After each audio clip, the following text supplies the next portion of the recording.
merupakan mobil yang terkenal. Namun semakin tahunnya muda menjadi mobil yang mewah. Merupakan MPV yang tidak punya musuh di Indonesia, namun sering juga disejajarkan dengan Alphard. Heran. Ini adalah Hyundai H1 generasi kedua, facelift kedua. YouTube, selamat datang di channel Motomobi. Used car review untuk menambah wawasan Anda mengenai mobil-mobil yang dulu pernah terlihat di jalanan.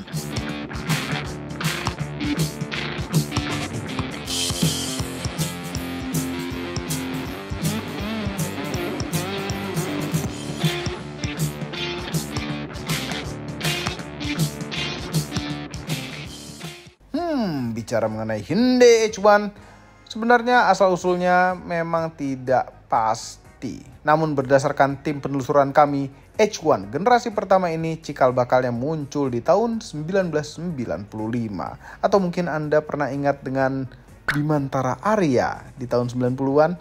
Yes, itu adalah H1 generasi pertama dengan nama yang berbeda. Kalau versi nama Hyundai, namanya adalah Hyundai Grace. Generasi pertama ini merupakan versi rebadge dari Mitsubishi Delica generasi ketiga. Makanya tidak heran, mesinnya juga serupa dengan Mitsubishi Colt L300 dengan kode 4D56. Namun tahun 97, Hyundai mengganti unit ini dengan nama Hyundai Starex yang mesinnya sudah racikan Hyundai 2700cc diesel. Walaupun sebenarnya mesin ini masih berbasiskan Mitsubishi Colt 2500cc yang di truck up menjadi 2700cc. Lalu kemudian tahun 2007 lahirlah Hyundai Starex generasi kedua di Korea. Apabila di Indonesia namanya berubah menjadi Hyundai H1 untuk versi mewahnya.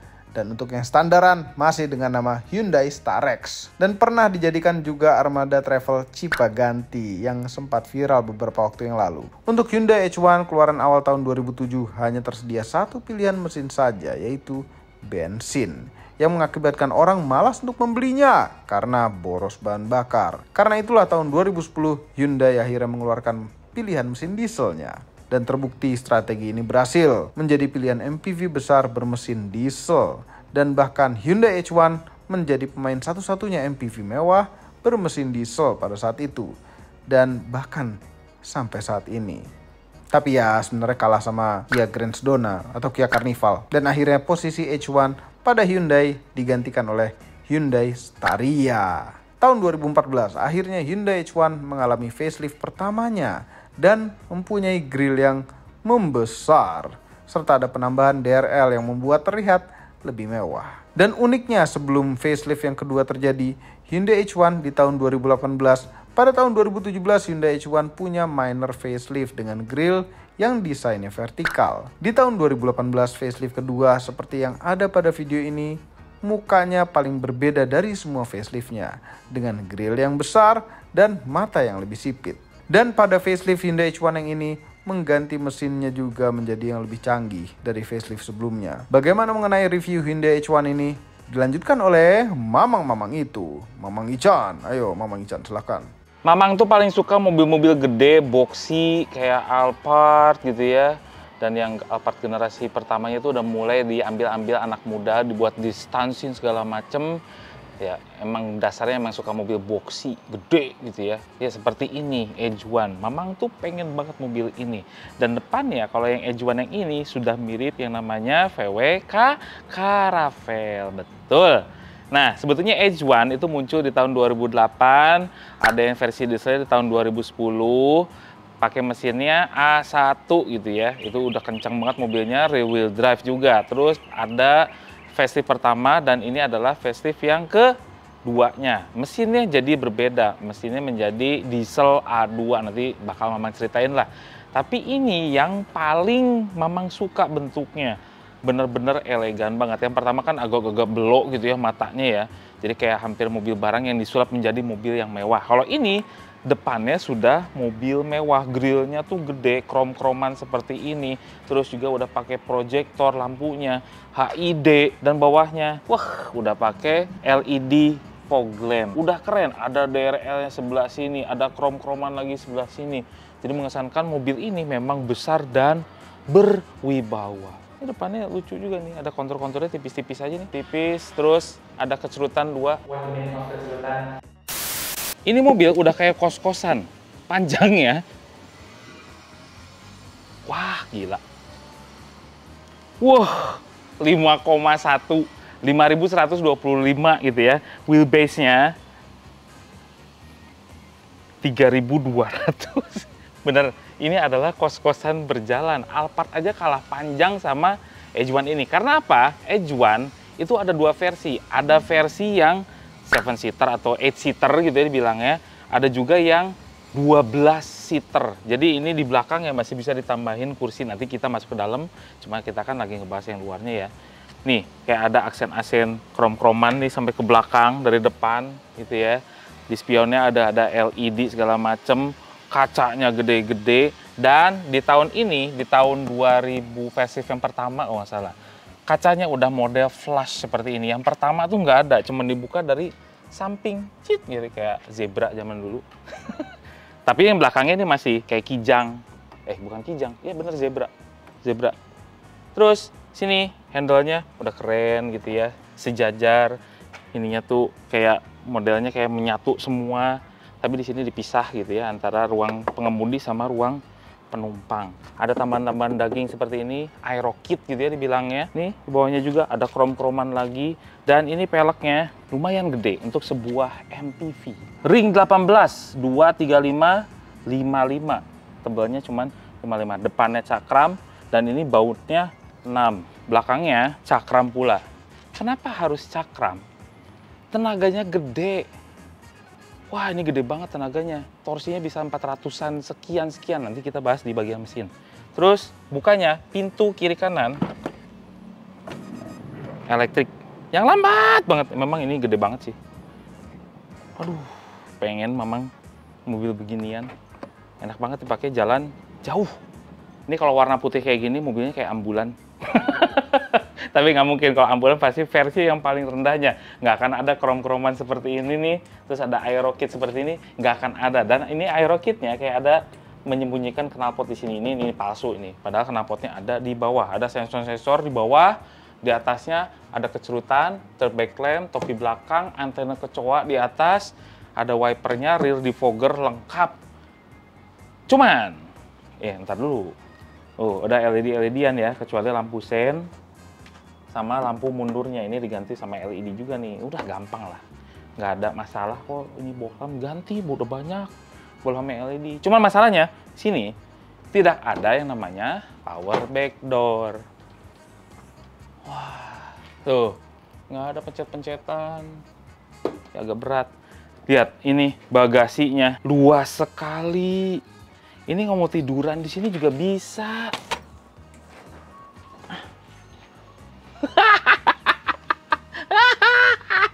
Enak sekali.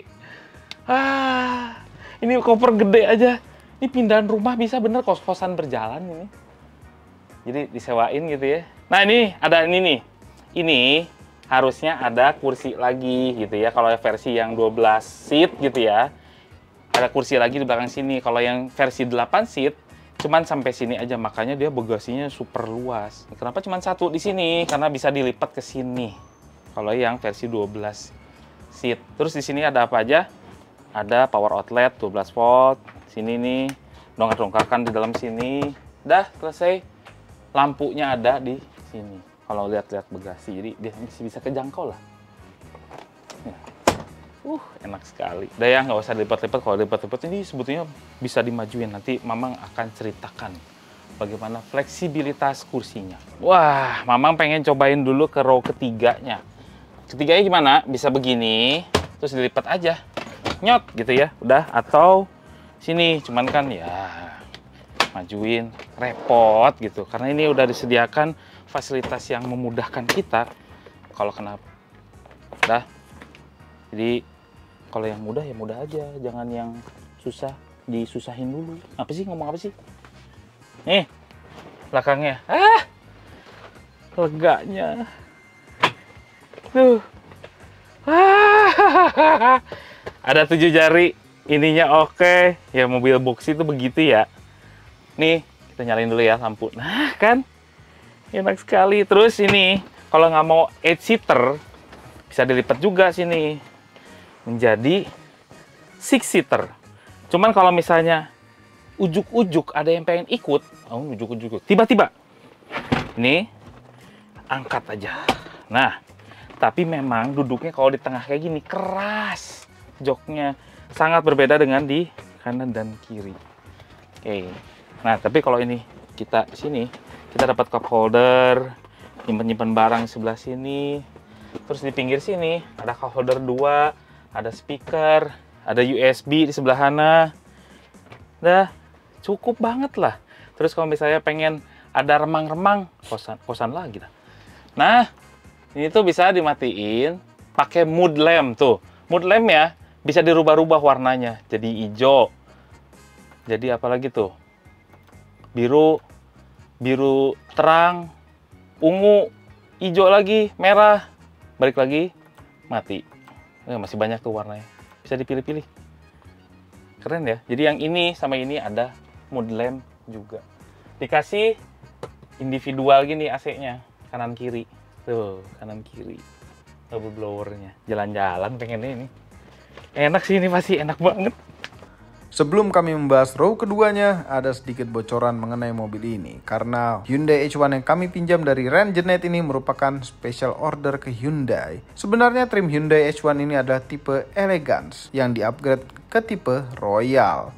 Alasannya, Royal itu 9-seater, sedangkan varian Elegance 12-seater. Namun tidak semewah tipe Royal. Sehingga pada saat itu pihak Hyundai menyediakan upgrade tipe Elegance menjadi Royal. Hasilnya adalah mobil ini tipe Royal dengan kapasitas 12-seater. Lalu bangkunya kok hanya 9-seater? Karena bangkunya bisa dicopot dan apabila dibutuhkan bisa dipasang lagi. Oke, lanjutkan reviewnya Mamang. Kuncinya tuh kayak gini. Kuncinya masih biasa model pisau lipat. Oke, gimana yang di tengah? Kita dikasih ini.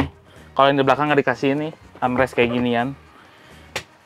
Yang ini masih oke lah. Oke. Yang ini kenapa nggak dikasih armrest ya? Armrestnya di sini lebih gede. Sama aja. Yang ini juga ada cup holder juga. Bisa jadi kursi cadangan. Tapi keras kalau di tengah. Pasti tuh kan. Nggak enak.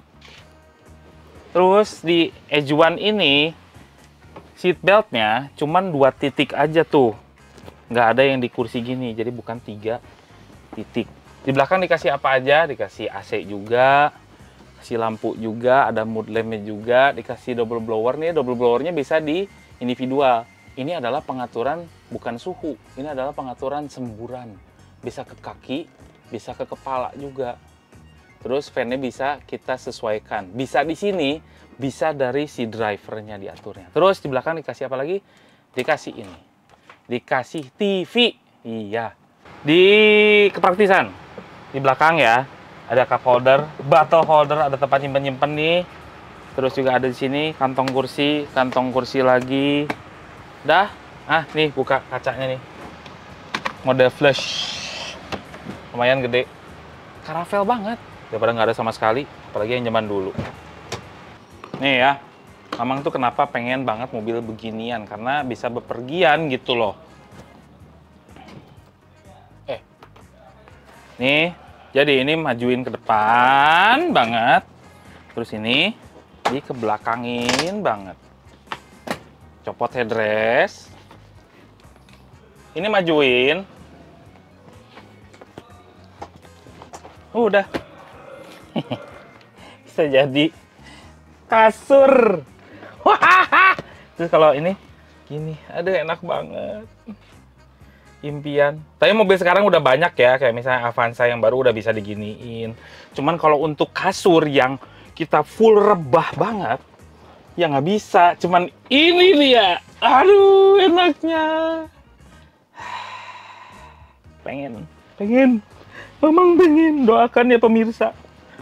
Biarin deh nyetir sendiri. Nah, Mamang ceritain aja ya, kursi-kursinya ini semuanya kulit, warnanya tuh beige gitu ya. tingkat keempukannya biasa aja, standar, terutama yang tengah sini lebih keras.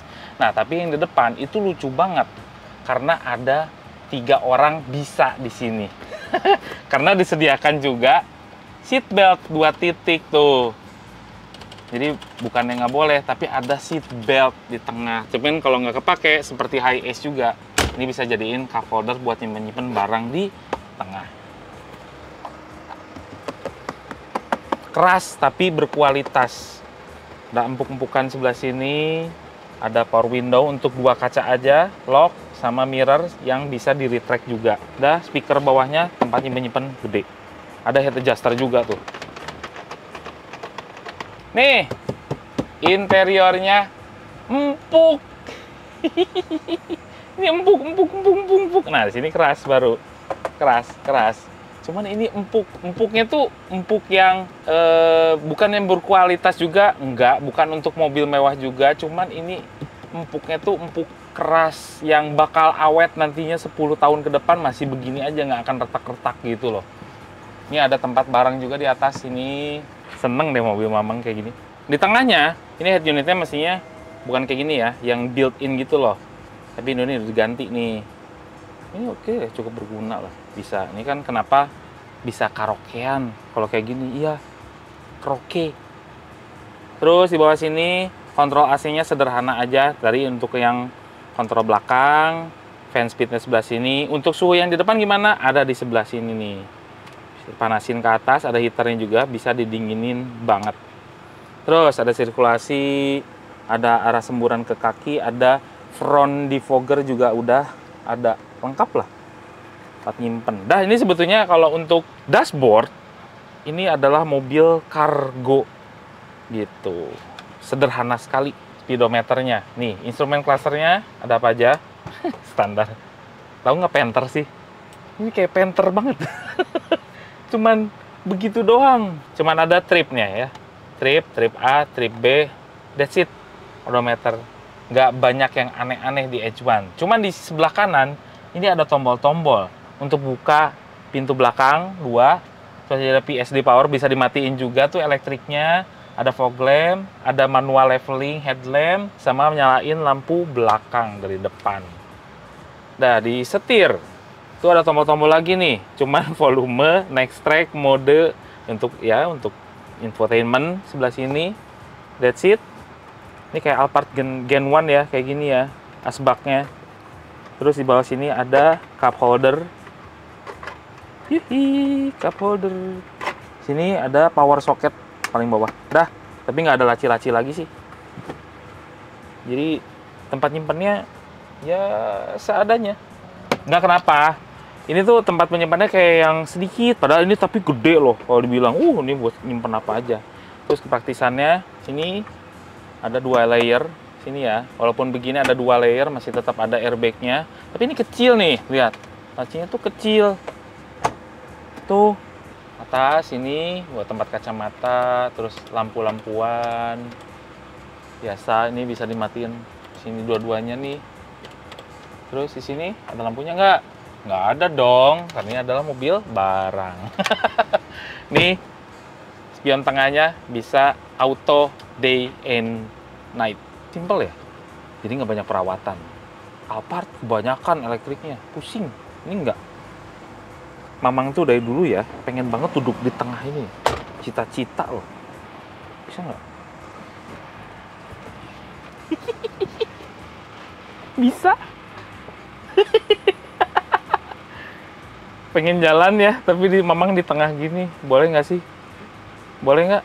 Kalau ada ITLE, kena nggak kira-kira? Sini nih. Jadi kalau nggak kebeli Staria, karena mahalnya, beli aja yang ini. Nih, sama-sama diesel kok. Dieselnya kuat lagi.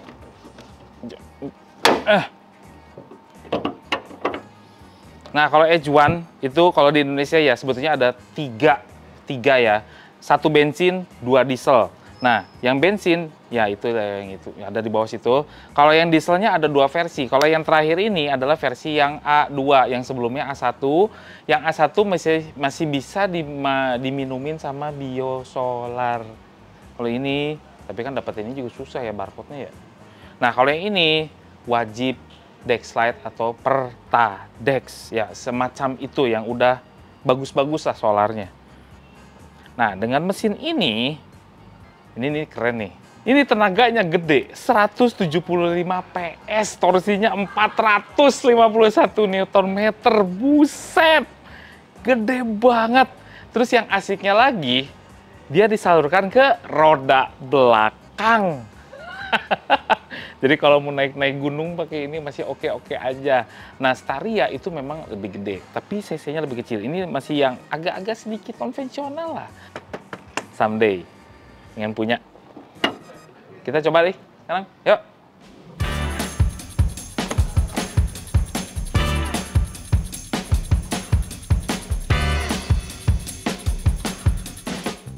Sebetulnya ya kalau mengenai impresinya Hyundai H1 itu harusnya di kursi belakang. Cuman kalau yang nyetirnya gimana gitu ya. Kadang-kadang ada juga yang seneng nyetir. Kayak Mamang nih, seneng banget nyetir mau kemanapun hayu gitu ya. Dan ini kalau dijadiin motorhome, wah, kos-kosan berjalan gitu ya. Itu sangat asik sekali. Nah, gimana cara nyetirnya? Apakah berbeda dari mobil yang lain atau enggak? Ya, ikutin terus sampai habis. Jadi H1 itu nggak bisa disamakan dengan Alphard, nggak bisa disamakan dengan Serena. Kelasnya dia punya kelas sendiri. Sebetulnya dia di antara Serena dan Alphard. Di bawahnya sedikit ada Serena gitu loh. Cuman nggak bisa gitu juga karena dia beda. Seatnya gede, bodinya gede, tapi nggak bisa disamakan juga dengan Toyota Hiace gitu. Dia mainnya di kelas tersendiri. Dia punya bodi yang lebih kecil daripada Hiace, punya kapasitas yang banyak, yang ada 12 seat juga. Cuman kebetulan yang kita pakai itu yang 8 seat ya. Jadi nggak bisa disamakan dengan yang lainnya. Udah gitu, yang lainnya tuh pada mesin bensin. Kalau H1, dia ada yang dieselnya. Karena yang bensinnya nggak dipilih karena tenaganya so-so gitu ya. Dan bahan bakarnya juga boros. Tapi yang diesel lumayan lah. Nggak irit-irit banget. Jadi kalau di dalam kota itu ya, kisarannya sekitar 19-an, 18. Untuk bodi segede gini, tenaganya tuh gede gitu. Nih untuk di dalam kota, kayak mau nyeruntul siapa aja yang ada di depan kita. Udah gitu posisi kita itu di atas, commanding sekali. Berasa yang kecil semuanya. Ini sebetulnya posisi kesukaan Mamang sih yang tinggi-tinggi kayak gini. Tapi ya itu preferensi orang beda-beda ya. Ada yang suka rendah, di bawah terasa lebih sporty. Tapi kalau Mamang sukanya bisa ngeliat kemana-mana itu lebih afdol gitu. Nah, tapi memang pilar A-nya agak gedean dikit nih. Lumayan kerasa. Cuman nggak apa-apa lah, mobilnya juga ikutan gede. Jadi orang juga, wah awas. Ada yang mau lewat tuh. Jadi udah notice duluan. Kaca belakang tapi it's okay, gede-gede aja. Nyetirnya kita notice, ini adalah sebuah mobil van yang gede. Jadi dimensinya mencerminkan kita nyetirnya juga. Mobilnya tuh gede, jadi harus hati-hati dan lebar. Suspensi. Nah, suspensinya memang agak keras daripada yang ya teman-temannya yang sebetulnya bukan saingan H1 gitu. Ini agak kaku. Ini ya. Nah, agak kaku, cuman kalau di belakang banyak muatan lebih keredam, lebih empuk. Cuman kalau sendiri ini kerasa. Kalau kecepatan rendah nggak begitu kerasa, cuman kalau kecepatan tinggi jeduk-jeduk itu kerasa. Ini biasanya kalau settingan suspensi kayak gini kalau di tol itu enak. Karena posisi bannya aja bukan di bawah pantat biasanya, yang fan-fan kayak gitu loh, kayak Hiace kan di pantat kita tuh bannya. Tapi kalau ini masih agak ke depan sedikit, jadinya masih lebih enak. Ini gasnya tuh super enteng banget ya. Pedal gasnya enteng, remnya oke, sesuai dengan bodi mobilnya. Lebar sekali ini mobil. Tapi kayak yang udah terbiasa sih ya, oke, fine. Peredaman kabinnya oke, masih tergolong oke. traffic noise-nya cukup keredam, suara mesinnya yang diesel ini cukup keredam juga. Jadi di tengah-tengah dia nilainya, dari 10 skornya 7. Tuh, kalau pelan tuh enak ngayunnya gitu. Cuma kalau cepet berdak gitu. Ini nyetir jarak jauh ya, nggak akan pegel ya. Posisinya begini, ini sebetulnya nggak terlalu fan-fan banget, malah setirnya lebih ngefan Wuling Almas gitu, yang agak-agak kayak posisinya tukang bapau gitu. Itu Wuling Almas. Ini enggak, kayak nyetir biasa, cuman dashboardnya rendah itu aja, nggak ada hidungnya. Hidungnya nggak begitu kelihatan ini. Ya hidungnya pesek sih, ya masih oke lah. Seneng-seneng aja nyetir sehari-hari. Nggak masalahnya kalau yang nggak terbiasa mobil gede gini, parkirnya yang ya parkirin mobil 5,1 meter tuh lumayan effort ya kalau di mall-mall Jakarta. Ada yang dipepet-pepet soalnya jarak antar mobilnya. Terus tingginya juga nih, kalau ke mall-mall ada yang mepet banget, jadi agak khawatir aja gitu. Nyetir jalan-jalan sempit biasa aja nih. Ya masih banyak lah. Kalau Alphard dihormatin di hotel gitu ya. Serena masih oke. Cuman ini kayaknya kastanya masih kayak serasa di atasnya Foxy sama Serena gitu. Mobil ini juga dihormati kalau di hotel atau di mall gitu, masih oke lah. Keluar pakai sliding door gitu ya. Wibawanya tuh masih ada gitu mobil ini. Walaupun harganya mahal. Nah sekarang range harganya kalau yang Edge-One kayak ginian, yang mukanya kayak gini, itu masih di atas 400-an. Wow, masih tergolong mahal sih. Kirain Mamang tuh udah 300-an gitu ya, 350, tapi ternyata masih 400-an. Berarti harganya stabil.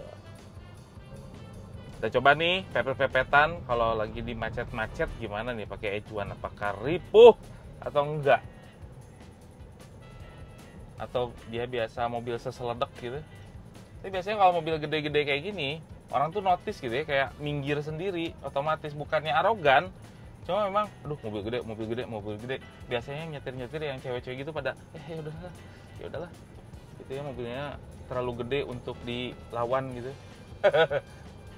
Enak, motong jalan aja enak, pada ngasih. Karena mobilnya gede. Cuma memang harus sadar diri aja ya, mobilnya tuh lebar panjang itu aja. Pada ngasih. Oke, sekarang kita lanjut di jalan tol.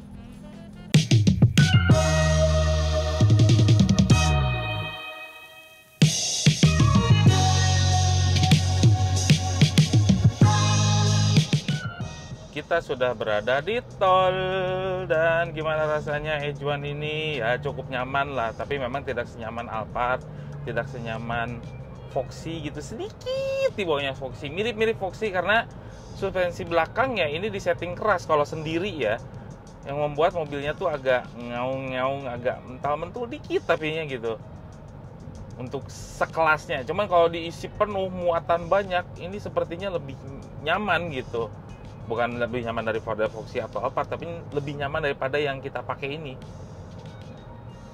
Wah, cruising enak sekali sih. Ini karena posisi kita tinggi, jadi 80, 100 itu terasa pelan mobilnya. Ya untuk fans sih ini nyaman ya. Penumpang tuh pasti tidur udah di belakang. Saya coba handlingnya ya. Mobil segede gini handlingnya seperti apa?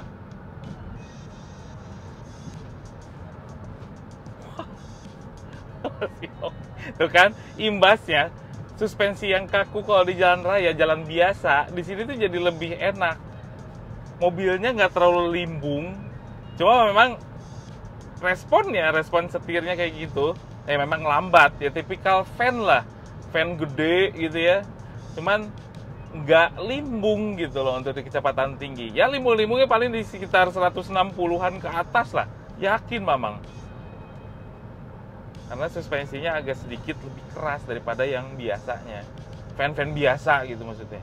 Tapi yang paling impress dari sebuah fan ini adalah tenaganya. Kita bejak sedikit karena ini ada Triptronic aja ya. Kalau kita di autoin aja, gimana rasanya? Gas!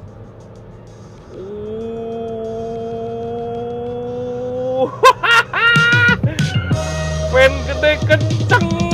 Wah. Udah.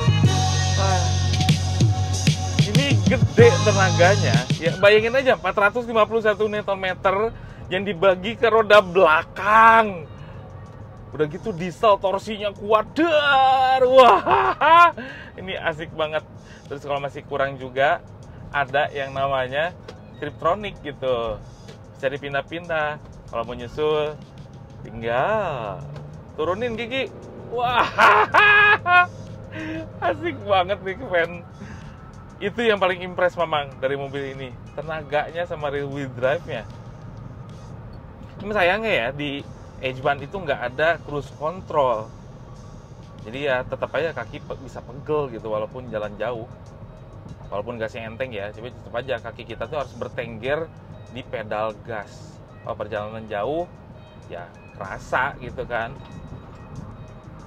Overall, mengenai Hyundai H1 facelift yang terakhir, merupakan mobil yang besar apabila nyetir sendiri. Untungnya memang tidak sebesar Toyota Hiace yang tidak bisa masuk basement parkiran mall yang tinggi rata-ratanya 2,1 meter. Namun tidak sekecil Alphard yang hanya 7-seater dan juga mesin dieselnya pun punya performa kuat. Membuatnya tidak punya musuh di Indonesia. Namun mobil ini punya kelemahan juga, seperti suspensinya yang agak keras untuk ukuran mobil mewah dan juga fitur terlalu sederhana untuk di kelasnya. Namun di luar itu semua, apabila Anda sedang mencari MPV besar dan terlihat mewah, ini bisa disetirin sendiri juga apabila terpaksa. Ya, mungkin Hyundai H1 yang ini bisa menjadi jawaban kebutuhan Anda. Semua ini adalah opini pribadi saya dan mamang itu. Kami tidak dibayar oleh siapapun dan apapun yang terlihat pada video ini. Jangan lupa tekan tombol jempol ke atas dan subscribe channel Motomobi, Omobi, dan Mesmobi apabila belum berikut dengan tombol loncengnya. Share video ini ke seluruh dunia melalui sosial media Anda dan jangan lupa follow sosial media kami semua termasuk Instagram. Cek motomobinews.id untuk berita-berita otomotif terbaru. Terima kasih telah menonton.